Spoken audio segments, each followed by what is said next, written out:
Ashamaa akkam jirtu kabajamtootaa fi daawwattoota koo Dr. Ufsaan jedhama. Egaa har'as akkuma baratame viidiyoolee isin barsiisan qabadheen isiniif dhiyaatee jira. Subscribe gochuun maatii nuuf ta'a jecha gara sagantaatti kan dabarru ta'a. Sagantaa keenya kan har'aa irratti jaalleetee biratti goota ta'uu yoo kan feetu ta'e akkasuma walqunnamtii irratti jajjabaa fi goota ta'uu kan feetu yoo ta'e nyaata kan armaan gaditti isiniif himu soorachuun barbaachisaadha.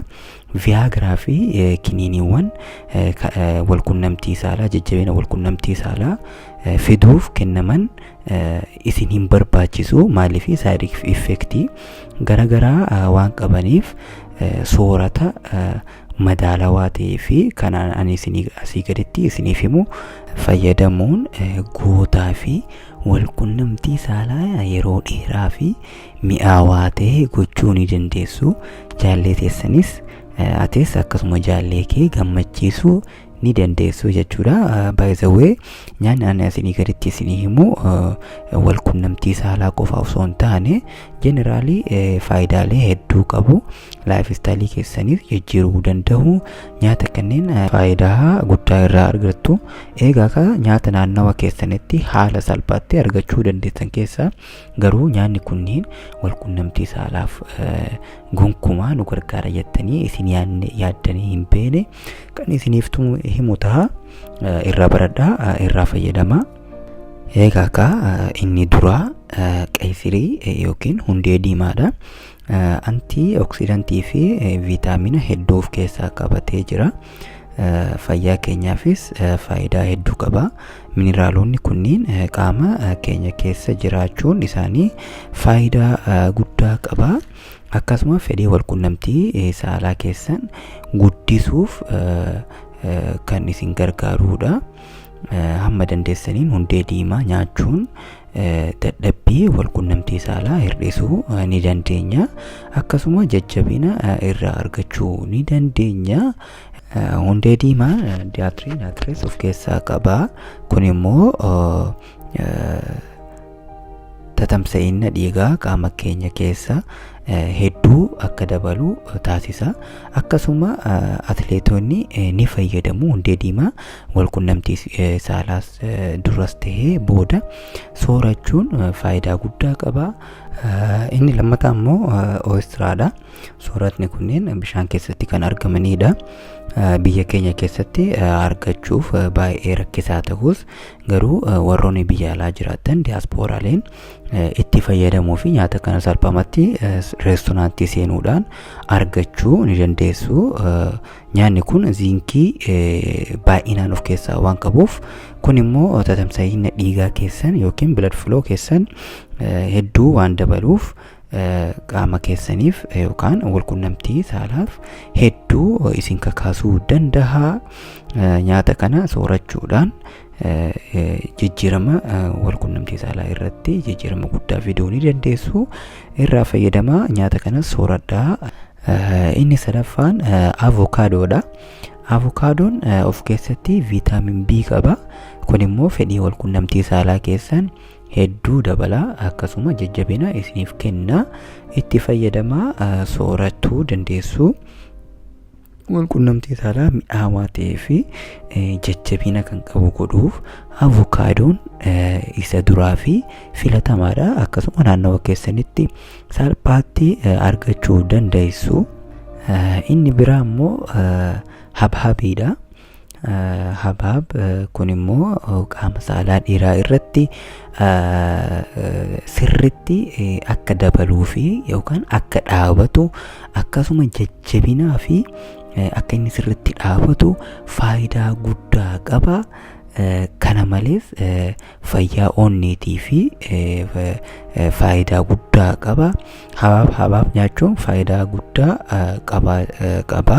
Habaabii fi avokaadoon osoo jiru viaagraa fi kiniiniiwwan adda addaa fudhachuun side effectii dhibeewwan garagaraa ofirratti fiduun barbaachisaa miti. Kanaafuu habaab soorachuun qaamni saalaa keenya akka guddatu akkasuma akka dhaabatu fedhii keessanis baay'ee dabaluu danda'a. Itti fayyadama. Inni biraa immoo appiliidha. Kun immoo dhiirota meeshaa isaanii hin dhaabannee fi yoo dhaabates dafee jiguuf appil soorachuun faayidaa guddaa qaba. Egaa appil antioksidantii of keessaa waan qabuuf tatamsa'ina dhiigaa qaama keenya keessa jiran dabaluun faayidaa guddaa qaba.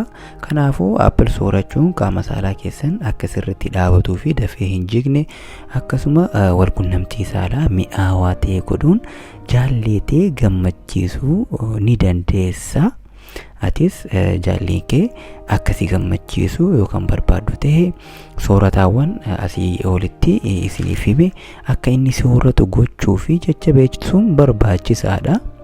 Inni jaaffaan akkasuma wayinii diimaa dhuguun faayidaa guddaa qaba. Namoonni baay'ee wayinii diimaa ni fayyadamanii kun immoo beekuudhaanis ta'e osoo hin beekin faayidaa guddaa irraa argatu. Kunis akkuma appil faayidaa qaba. Kun immoo shamarraniifis faayidaa guddaa qaba. Shamarran fedhii walqunnamtii saalaa hin qabnee fi goggogiinsa qaama saalaa qabaniif goggogiinsa yeroo isin jedhu qaamni saalaa ishee goggogaa fi jiidha kan hin qabne yoo ta'e shamarran akkasiif walqunnamtii saalaa dura wayinii diimaa fayyadamuun jaallee yookiin abbaa manaa keessan wajji yeroo mi'aawaa ta'ee fi hawwachiisaa ta'e dabarsuu dandeessu. Garuu asirratti wanti ani isiniif dhaamu wayinii diimaa baay'isuudhaan faayidaa irraa hin argattu. Yoo kan baay'istan ta'e faayidaa isaarra miidhaa isaattu guddata. Ani akka ogeessa fayyaa tokkotti wayinii yeroo tokko yeroo barbaachisaa ta'etti madaala isaa eeguun fayyaa keessan eega qorattanii saayid effeektii kan isin irratti hin finne yoo kan ta'u taate dhibeewwan garaagaraa kan hin qabne yoo kan ta'u taate darbee wayinii xiqqeessanii fudhachuun keessattuu shamarran fedhii walqunnamtii saalaa gonkumaa hin qabnee fi walqunnamtii saalaa fedhiin isaanii warra du'e kakaasuuf akkasuma gogiinsa qaama saalaa shamarranii hir'isuuf wayiniin faayidaa guddaa qaba. Kanaafuu wayinii xiqqeessuun suuta fayyadamuun dhiiraafis ta'e shamaraaf faayidaa qaba. Itti fayyadama. Inni biraa immoo looza fayyadamuun faayidaa guddaa qaba. Fedhii walqunnamtii saalaa dabaluuf ispermii yookiin sanyii wal hormaataa dabaluuf faayidaa guddaa qaba. Faayidaan loozaa baay'ee dubbatuun ni danda'ama. Garuu hin barbaachisaadha miti. Sababbiin isaas hundi keessanuu ni beektu jedheen abdii qaba. Looziin faayidaa guddaa fi ispermii keenya akkasuma fedhii walqunnamtii saalaatiif qabnu dhiiraaf sirritti fedhii walqunnamtii saalaa ni dabala. Shamarraniif akkasuma walqunnamtii saalaa fedhii ni kakaasa. Kanaafuu looza fayyadamuun fedhii walqunnamtii saalaa keessan dabaluu ni dandeessu. Inni biraa immoo saalmaan fiishiidha. Namoonni saalmaan fiish argachuu dandeessan soorachuun faayidaa guddaa qaba. Gatiin isaa xiqqoo qaalii ta'us akkasuma faayidaan isaas guddaadha. Egaa soorata kanneen sooratan asii olitti isiniif hime saalmaan fiishii fi ooster malee kunniin salphumatti naannawa keessanitti argachuu waan dandeessaniif irraa fayyadamuu ni dandeessu. Egaa sagantaa keenya kanarraa asirratti kan xumurru ta'a. Subscribe gochuun maatii nuuf ta'a. Akkasuma like gochuun hamadiinaaf ta'a. Viidiyoo itti aanuuf na jajjabeessaa jecha warri gaaffii qabdan akkasuma yaada qabdan komentii irra naaf kaa'uu dandeessu. Komentii keessan ilaala. Egaa galatoomaa fayyaa argadhaa.